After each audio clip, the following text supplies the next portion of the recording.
പൂരം നടത്തിപ്പിലെ പ്രതിസന്ധികൾ പരിഹരിക്കുന്നതിനായി സംസ്ഥാന സർക്കാർ ഇടപെടണമെന്ന് ആറാട്ടുപുഴ ക്ഷേത്ര ഉപദേശ സമിതി മുൻ പ്രസിഡന്റ് രാജേന്ദ്രൻ കഴിഞ്ഞ തവണ നടത്തിയതുപോലെ തന്നെ ഇത്തവണയും ആറാട്ടുപുഴ ക്ഷേത്രത്തിന്റെ ഉത്സവം നടത്താനുള്ള സാഹചര്യം അധികൃതർ ഉറപ്പാക്കണമെന്നും രാജേന്ദ്രൻ ജനം ടിവിയോട് പറഞ്ഞു. ആചാരങ്ങളും ഉത്സവങ്ങളും സംരക്ഷിക്കുന്നതിനായി ആറാട്ടുപുഴ ക്ഷേത്ര ഉപദേശക സമിതി നേതൃത്വത്തിൽ പ്രതീകാത്മക പൂരം സംഘടിപ്പിച്ചിരുന്നു. ആറാട്ടുപുഴ ക്ഷേത്ര സന്നിധിയിലാണ് നമ്മളിപ്പോൾ നിൽക്കുന്നത്.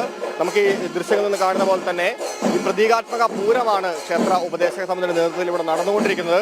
എന്തായാലും ഇപ്പോൾ നമ്മോട് കൂടി ചേരുന്നത് ക്ഷേത്ര ഉപദേശക സമിതി മുൻ പ്രസിഡന്റ് രാജേന്ദ്രനാണ്.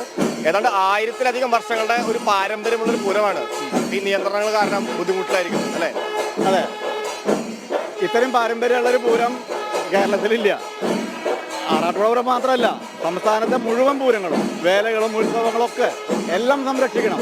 നമ്മളുടെ ഒരു പൈതൃകം, ആ സംസ്കാരമാണല്ലോ, അത് നിലനിർത്തിയുള്ള ഒരു അഭ്യർത്ഥനയാണ് ഈ പ്രതീകാത്മക പൂരത്തിലൂടെ നമ്മളിവിടെ കാണിച്ചു കൊടുക്കുന്നത്. ഇതിന് ബന്ധപ്പെട്ട അധികാരികൾ ഇതിൽ ശ്രദ്ധ ചെലുത്തി ഈ പൂരം 2024 എങ്ങനെയാണോ നടത്താൻ സൗകര്യം ഉണ്ടായത്, ആ ഭൗതിക സാഹചര്യം ഒരുക്കി തരാനുള്ള അഭ്യർത്ഥനയാണ് നമ്മളിവിടെ വെക്കുന്നത്. ഏത് തരത്തിലുള്ള ഇടപെടലുകൾ നടത്തണമെന്നാണ് നിങ്ങൾ ആവശ്യപ്പെടുന്നത്? അത് സർക്കാർ സംവിധാനം ഉപയോഗിക്കണം.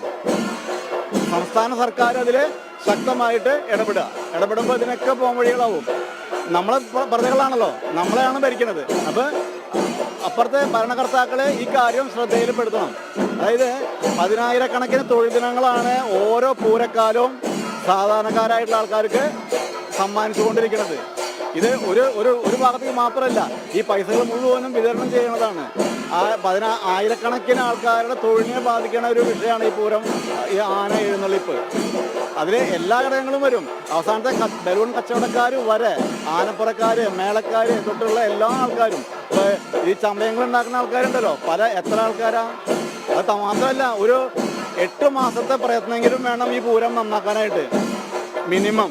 അതായത് ഒരു പൂരം മുതൽ അടുത്ത പൂരം വരെയാണ് പൂരത്തിൻ്റെ തയ്യാറെടുപ്പ്. 100-കണക്കിന് ആൾക്കാരുടെ എഫർട്ടാണ്, 8 മാസം 9 മാസം എഫർട്ടാണ് ഈ പൂരം നടത്താൻ പറ്റാത്ത സാഹചര്യം ഉണ്ടായാൽ സംഭവിക്കുക. അത് ഉണ്ടാവാതിരിക്കാനുള്ളൊരു പ്രാർത്ഥനയാണ് ശാസ്താവിൻ്റെ മുമ്പിൽ ഈ മേളം അരങ്ങേറുന്നത്. തീർച്ചയായിട്ടും, അതായത് ഈ ഉത്സവങ്ങളും ആചാരങ്ങളും എല്ലാം സംരക്ഷിക്കേണ്ടത് പൈതൃകത്തിനോടൊപ്പം തന്നെ, പൈതൃക സംരക്ഷണത്തോടൊപ്പം തന്നെ 10,000-കണക്കിന് ആളുകളുടെ അന്നം കൂടിയാണെന്ന് തന്നെയാണ് ഇദ്ദേഹം വ്യക്തമാക്കുന്നത്. എന്തായാലും സംസ്ഥാന സർക്കാർ കൃത്യമായിട്ടുള്ള ഒരു ഇടപെടൽ ഈ വിഷയത്തിൽ നടത്തണമെന്നും ആവശ്യപ്പെടുന്നു.